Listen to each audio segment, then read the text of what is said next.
Well, thanks for joining us on our next Ask Me Anything About Alpacas. And these classes or these programs that we have that we're planning to put on, this is what, the second one now? Mhm.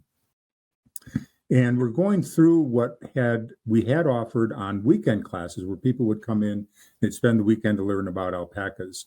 So we're just taking little segments here and there and trying to get this up online so that people have access to the information, as that whole format of on-ranch visits and meetings just got so unpredictable as far as trying to get things planned, and the time and effort that went into that, and then have to cancel for little reasons here and there. And I really do like that everybody is joining. What's interesting is that conformation is probably the most painful of all the subjects about alpacas. It's definitely not exciting. I mean, we look at alpacas and what we're doing is we're saying this is the ideal, and there are no ideal alpacas. So basically, we're looking at seeing where animals lie on the continuum from reality to what's ideal. But it's important. There's a couple things here that I'd like to get started with.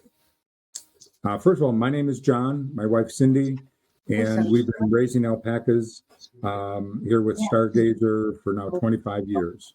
And the industry has been very different.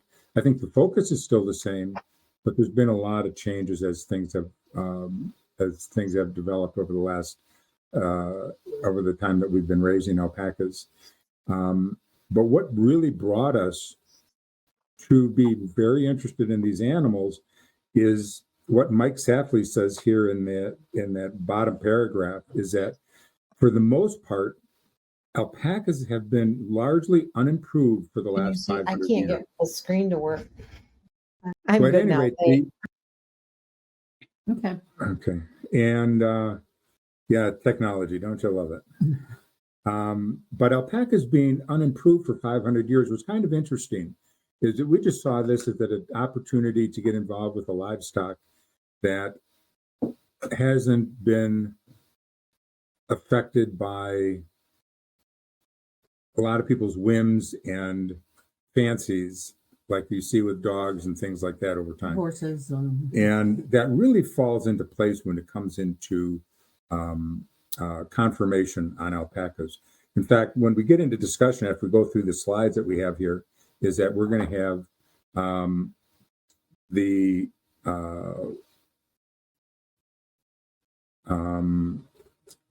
a little discussion about how this whole thing about standard alpaca breed standards started, and all the different politics that get involved with it. So what we're going to talk about is where we are now. It's a developing process to get where we need to go. And the advances that the breed takes might be a little bit ahead of what's put into writing. So we're going to take a look at what's in writing and what we see. And they're not always going to match up, but we're going to see some direction of where we're going. And hopefully that's of some help to you. And the whole purpose of this is that breed standards are used to explain what is the proper structure or fit to provide a function.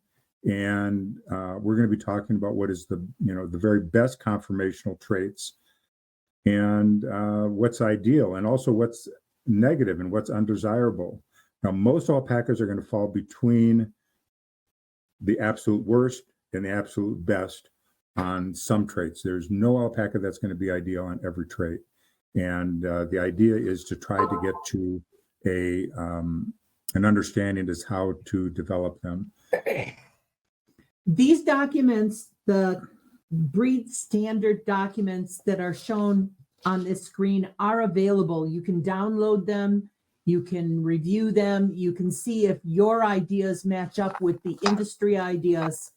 And it's something that we like to have as a reference tool when we go back and after a show or when we're selling animals to know the strong points of our animals.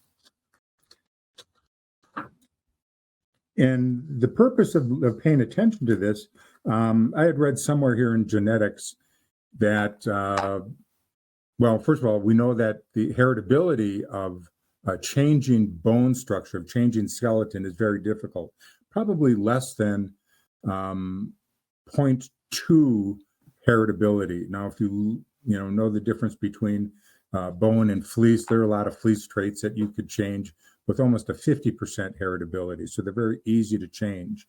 So in making a decision on an animal regarding, the ideal fleece compared to the ideal structure, you really need to be looking at ideal structure. And we do probably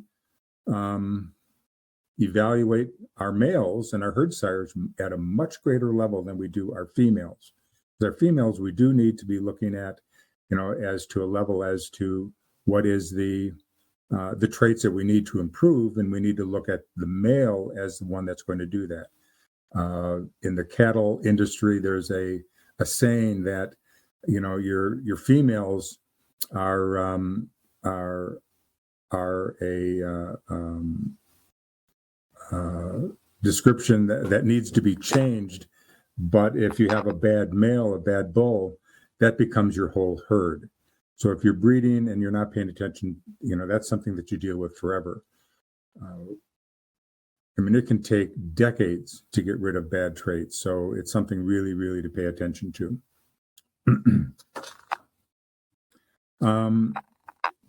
So we're going to go through, basically, I'm going to just go through the Wakaya breed standard.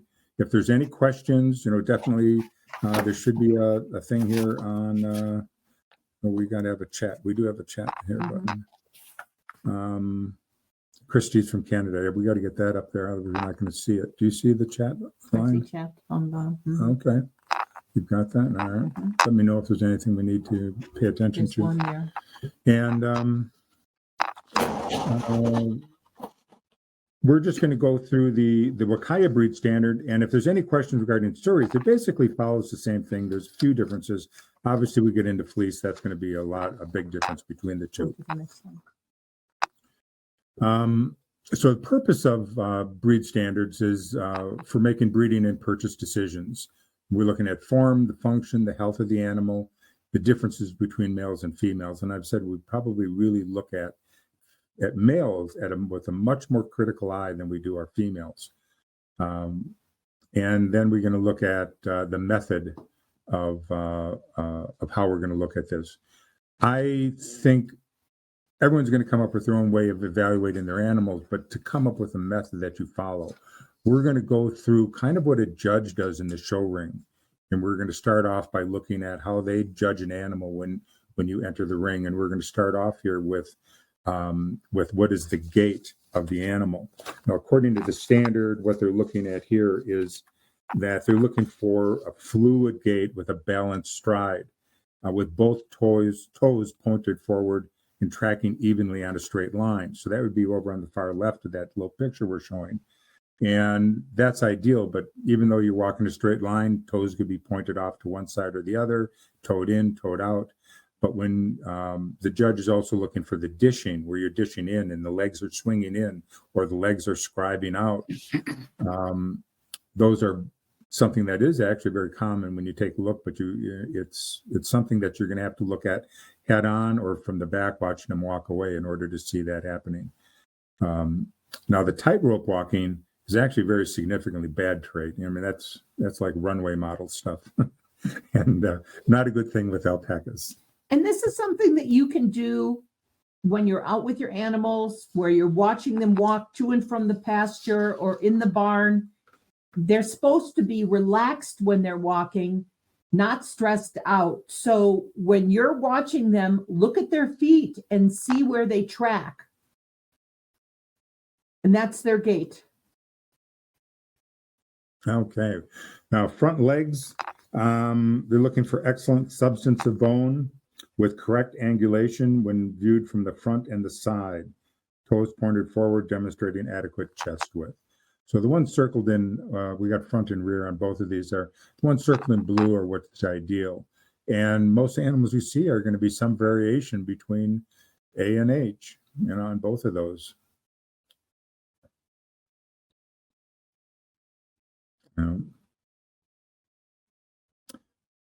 Especially now, when you get into rear legs, I'm definitely more critical in males about the rear. Any of those, on the top where you're looking at A through C for sure, maybe D. Those are really traits that are hard to overcome for a male that has to use his back legs for breeding. So something more important in a male than it would be in a female, and something very to watch out for. Front legs aren't nearly as bad. And what's interesting, as I had brought up, is that we're going to be talking about the emphasis guide a little bit. And depending upon that, depending upon the age of the animal, you may see some difference. The show ring will definitely make accommodations for younger animals and not judge certain things as strongly as it would an older. They also will look at males at a much more critical eye than females as well. And that's part of the reason why the show ring has juveniles that are less than 1 year. They have yearlings between 1 and 2 years, and then adults that are over 2. So they break it up into age groups, and the judge will compare them with like-aged animals. So that brings up the question. Most people aren't dealing with that couple years difference if you're making purchasing or breeding decisions. You're looking at a male that may be, 3 years old, that's Mr. Hoity-toity in the show ring doing great compared to the 10-year-old guy. And you're looking at a, 8-year, 9-year difference between the animals. Do you look at them at the same? I mean, does that older animal have to match up to be better than that younger animal? So you need to understand the differences in age and what's expected, and come up with some way to level the playing field if you're going to be making good decisions. I have a question for you. Yes, sir. When you're talking about the legs and that, is that while they're walking that angle, or is that they've walked, they've stopped, and where they're at, or just how they naturally stand just around the pin? Let's see here. Is that Yes, Tanner?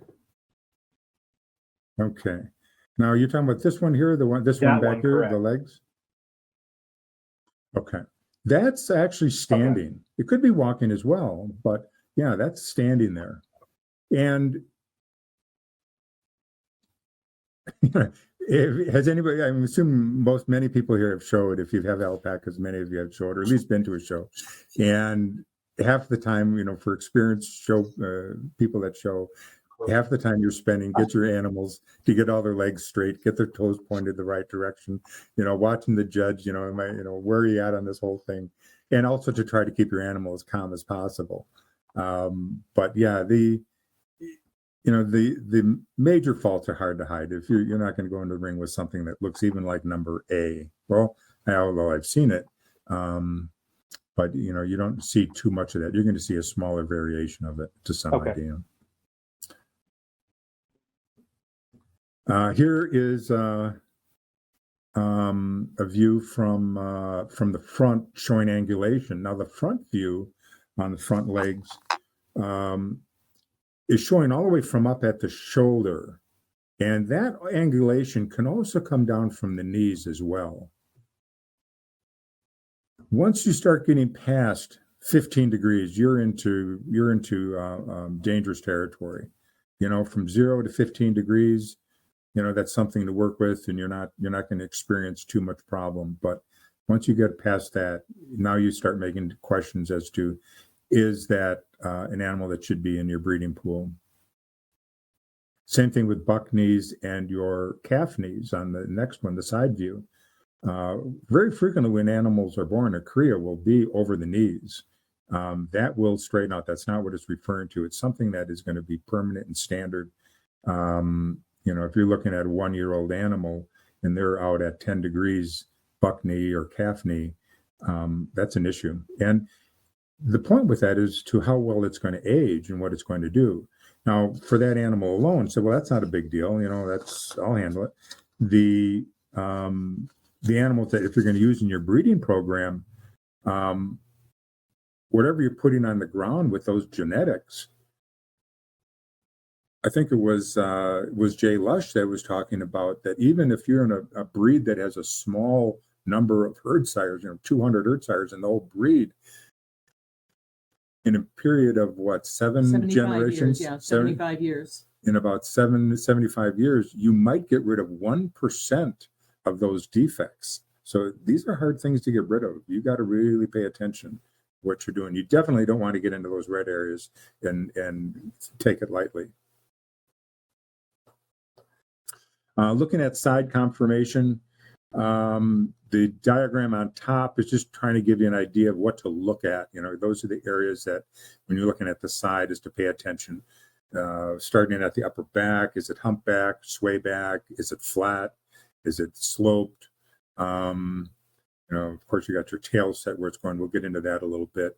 You're looking at the knees in the back and the front. Are they going in or out for buck knee, calf knees, crouched? Can you go back to the slide before that? I have a comment. Okay. What happens if only one leg is deviated out and not both of them?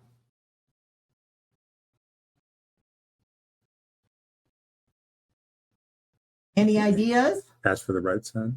Yeah, ask. Just breed for the left side. I'm wondering No, if you're. the judges recognize. I'm sorry? wondering if you could run into a situation where potentially in your breeding program, not the show ring, where you have an injury for a particular leg when the animal was younger. If it hadn't got injured, it would have great conformation. So you still want to breed that way, but you're potentially not going to show that animal. Could that be a possibility? Sure. Or something that happened in utero. There's not a lot of room in there. And there's animals that are getting defects that are not necessarily heretically passed on. So usually a one limb issue is not considered genetic. Mm-hmm. But if you go into the show ring with that, that's not going to help you. The judges, again, the show is a show. And it's not that it's not particularly just entertainment, but they are going to be looking at what's the most pleasingly animal in the ring. And symmetrical counts. Yeah. So no, but we've had animals who have injured a foot or a leg, and they walk a little different. The leg might be deviated out. We know what they look like, leading up to the injury, and we're fairly confident that this is not something they would genetically pass on. Okay, so that's on the side. What am I looking? Where's the body? So what they're looking for here is balance. You're looking at a squared off appearance, and we're going to get into this a little bit more. 1/3 leg, 1/3 body, 1/3 neck and head. Length is the same as the height and level. So we're going to talk about that here in a second. So the picture on top, it's really hard. What's unfortunate about the AOA breed standard is that we don't have any diagrams. So I go to the other breed standards. This is one that the British Alpaca Society has, and it's just in a draft form. And they're showing a skeleton of an animal, and I added the vertical lines to kind of show you how things line up. This is ideal to have the back of the hock line up with your pin bone and the shoulder, the knee line up with the pelvis. The same thing with the shoulder and toe on the front leg. That's the ideal. I mean, that would be the perfect passer there. The other is pasterns. A lot of people don't pay much attention to it, but your ideal is 60. I think Australia says 65. There's some variation as to what's the most, but obviously being straight up or even forward a little bit in the cock pastern or a dropped or drooping pastern is obvious, and those are real issues. We've seen drop pasterns be caused by environment, from illnesses or stress. So it's something to pay attention to, especially if you're showing or if animals are going to stress, something you can supplement and create if you're or correct if you have opportunity to do that. And obviously, a drop pastern, even cock pastern, is going to affect how an animal is going to function. And with a drop pastern or any leg issues, the deviated foot or an angulated knee, myself as a nurse, I look at this and I know that that's going to be more prone for discomfort or arthritis as the animal ages. Perhaps gait might change as the animal ages. So those are things that if you're buying an animal, you might want to look at and say, I need to pay attention how the animal moves later in life. Okay. So here's a side conformation. And the diagram on the left, showing all the different Ds and so forth, is from the Australian Alpaca Association. And I don't know if they've already updated it. It's not on their current one that I could see, but this is something that came from, I believe it was the breed standard, Cameron Holt, Ian Watt, and everyone uses this type of diagram, showing the length of the animal from the back of the back leg knee to the front toe and the front shoulder should equal the height up to the pin bone. The AOA standard goes from the one on the right, showing a big square from the back to the top line to the front toe. There's some issues with the one from the AOA, and we'll get into that a little bit. But for the most part, I think what you're looking at is the length of the leg and the length of the head should be the same, or the neck and head should be the same. The length of the leg and the length of the neck and the head should be about 2/3 of what the length of the animal is if you're measuring it from the back of the hock to the front toe. That's an interesting combination. I don't know what AOA's take on that is. We'll find out as these develop a little bit further, but we'll go into a little bit more as to what is the issue here with it. Unless somebody sees it, what the issue is with the 1/3, 1/3, 1/3, 1/3 body, 1/3 neck, 1/3 legs. That picture. All right, we'll come back to that in discussions. We don't necessarily need to go into that right now. So phenotype, they like the elegant profile, something that's easy and pleasing. People will notice that, and we've been introducing alpacas to a lot of new people into the industry, and it is amazing that people say, "Oh, isn't that one a little bit long, or that one's tall?" So it is something that you notice even without any experience. And the other ones that fall in between, they're fine, or maybe they're down a lot in the front withers, and there's a variation as to what's acceptable and to where you're getting to a point that it's going to be a problem. Body of capacity. So if you've ever been to a show, you've heard the comment, breadth and depth of body, and it doesn't mention it up there. I'm reading the thing, but narrow or spring of rib is always a big one with many judges. So what that's referring to is looking under the good is that if there's that roundness around the body, it comes back into the leg. You've got good chest and body capacity for oxygen, for lungs, for babies. There's room in there for things to grow. Whereas narrow and you're lacking spring of rib is obviously things are going to be. Okay, so the next screen that we're talking about is you have to evaluate the tail. It's something more than just the big fluffy thing on their butt. How many of you have actually felt down the bone of the tail and made sure that it's straight and not hooked or bent? Hooked or bent means that there could be some spinal abnormalities, and that is considered a fault in the show ring. And so these are things that you'll need to look at if you're going to be in the breeding realm. It also talks about the tail set. You know, how far or how high on the back is the tail anchored? You don't want it too high on the back. It looks very llama-like to me, or too low where it might make their genitalia be lower than desired. So the tail set is something that judges look at, and you'll see them in the show ring feeling down to feel the bone of the tail. They will also get up close and personal with the genitalia of your alpaca in the show ring. They will look at the size of the testicles. They will look at the size of our deformities where males and females could pass those deformities on genetically, and animals who have genitalia which have these deformities should not be used in your breeding pool. Over here, he's working on seeing if he can get the screen up and working, but he's not having any luck. No, I think it's my I think it's my computer issue, a computer graphics card or something. It's just acting like it's not working.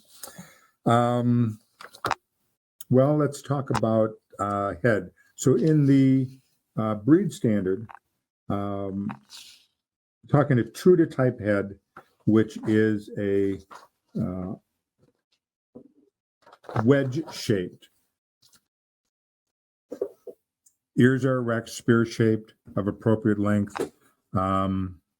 It's balanced. Eyes are clear, that you don't see congenital abnormalities. Nasal passages that are symmetricals.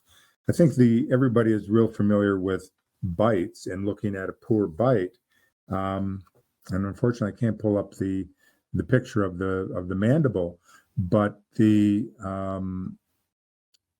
mandible, lower mandible should be about a half inch. The front of the mandible should be about a half inch behind the front pad of was it maxill? Maxilla is Maxilla, and the front jaw. I mean, it's common to look at the teeth and say, "Oh, the teeth are sliding past." But one of the issues, there's some animals that teeth grow fast, just like their toenails and other things. And it may be the proper distance back, but for some reason, they're not wearing out fast enough and they're sliding past. So that lower jaw alignment is good. In fact, in the, I think it's in the emphasis guide, in the show standard somewhere, that it talks about even a quarter inch behind is what the judges will look at, between a quarter to a half inch behind the front of the pad. But obviously the teeth are the issue. If you're seeing a gap between the lower teeth sliding past the upper pad and there's a gap in there, well, now you've got a significant issue. And I would definitely look at, where that animal is in the breeding program. As far as a male goes, would have less work or less use in a breeding program that is, valuing the quality of their genetics. Let's see. When I don't have the body scoring. Body scoring is taking your hands and going over the back of the animal right behind the withers and looking for the shape of that tenderloin. And you want a nice A shape that fits in like this. If you're seeing that it's dished in that shape, well, you have an animal that's underweight. If it's up over the top, they're over-conditioned. As our vet likes to call them, overconditioned, when their top line is rather flat rather than that nice A shape. I would rather have my females have a little bit extra weight going into winter. So I'm not too concerned about that.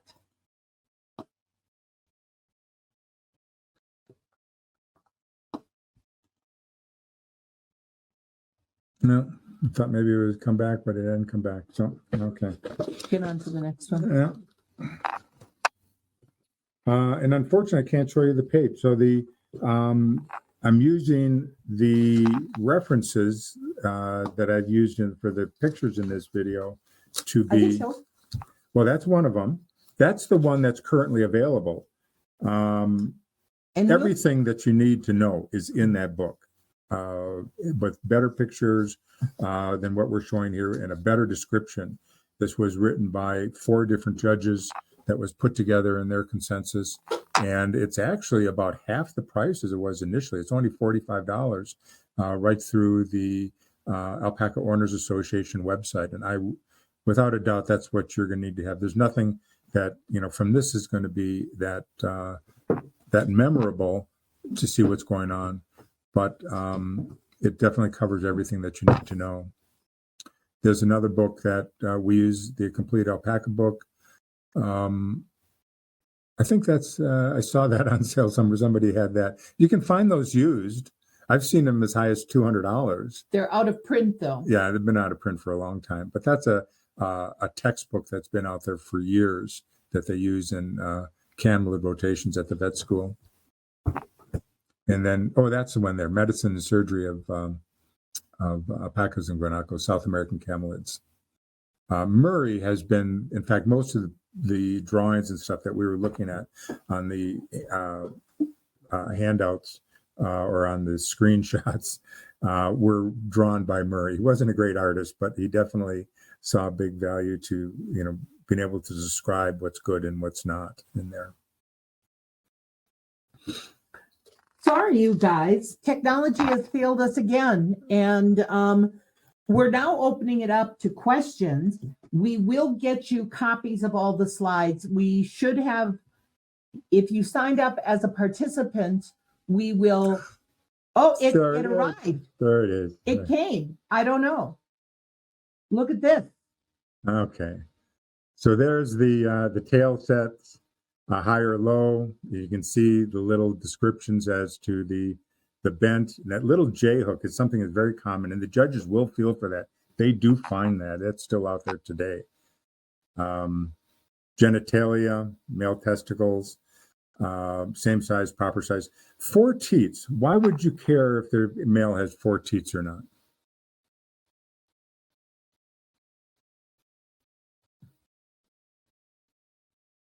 Well, in fact, years ago, the show system required a veterinary signature on a form that said that a female had 4 properly functioning teats. Well, the vets wouldn't sign that because they didn't know, and they felt they're going to be held liable if they didn't. So they wouldn't sign that form, and that went away. But obviously, it's important in a female if there's extra teats. The concern is if the cria is unable to nurse from it, and it has attached mammary glands, that you could run into mastitis issues. It's something that they look at in other animals, quite frequently in cows and some of the others. But it's believed that with males that they pass on that trait. So if there's less than 4 or more than 4, that generally comes from the male. Here's the jaw alignment. You can see that 1/2 inch is what we're talking about. Have everybody seen and understand what fighting teeth are? That those are the sharp pointed teeth that are behind the incisors in that interdental space between the molars and the incisors. Those are prehistoric sharp pointy teeth. And when the males start fighting, they use those teeth quite viciously. We have heard of males castrating another male or partially tearing off somebody else's, their rival's testicle. So we will check for them frequently. We will run our fingers in their mouth. And when they protrude out of the gum, we will nub them off using a blade or a saw so that they're no longer sharp and pointed. So if you have males, this is something you're just going to have to deal with. Yeah. Some females. Some females do have them as well. They don't go around biting everybody. Yeah, they're not quite as vicious as those bullies. True. Yeah. Wry face is also an issue. Is to take a look and draw a line down the center of the animal's head, and does everything line up in a straight line? It's more common than what you think.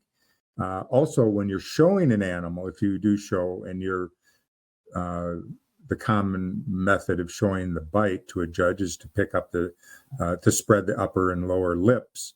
Pay attention to that you're not pulling the jaw out of alignment, that you're not showing the judge that you have a wry-faced animal, that the jaw is out of line.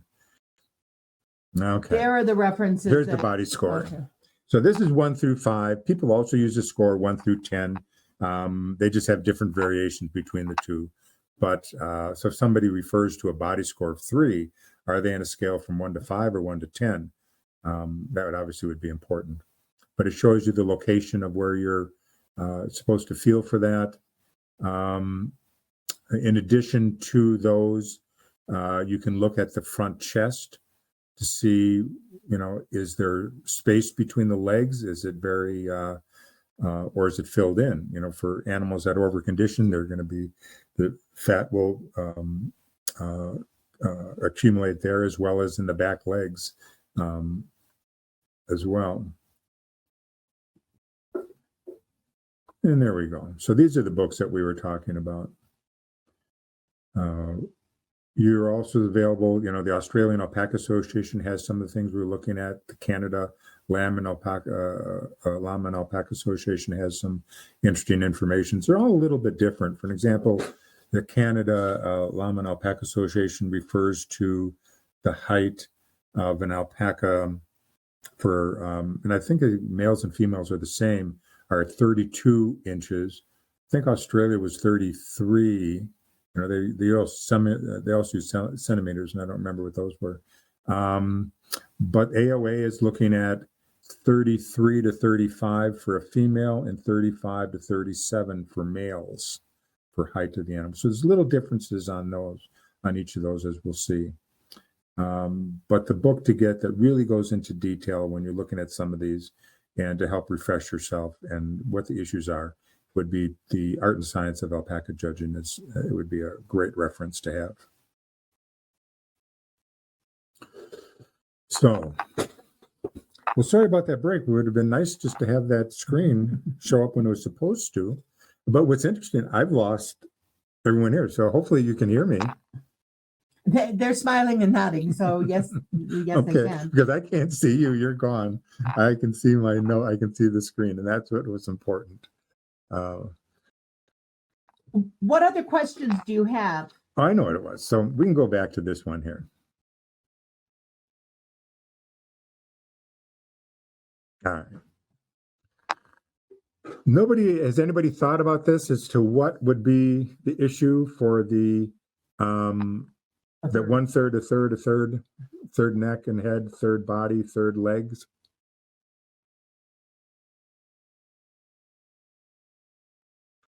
How would that work? Who is that? Who's going to say something? I was just going to ask a question because I've heard the length of the legs should be equal to approximately the top line, which should then be equal to the neck with the head. That's not a third. No, the top line, if you go to the D, over on the diagram on the right or the left, you'll see that the length of the leg should be the same as the length of the neck and the head, which would be about 2/3 of the body. And that might even be a little bit different than what's showing in the AOA diagram. What's not clear about the AOA diagram, because one of the easiest ways to judge conformation is on a shorn animal.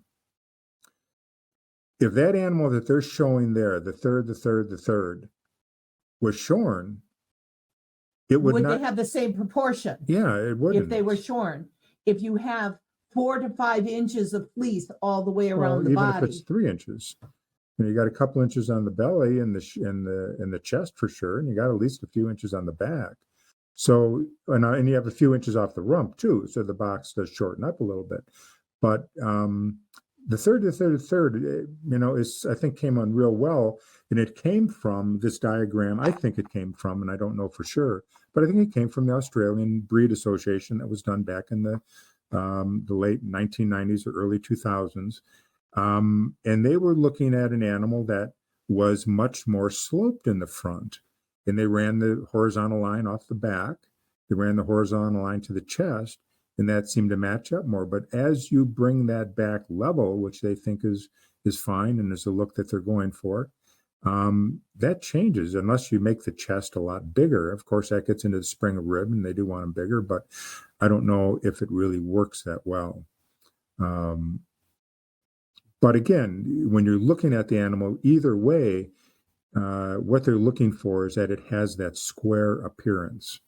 And if you do follow it, whether you're using the diagram, to examine a shorn animal like it would be in the Australian picture there compared to the others, the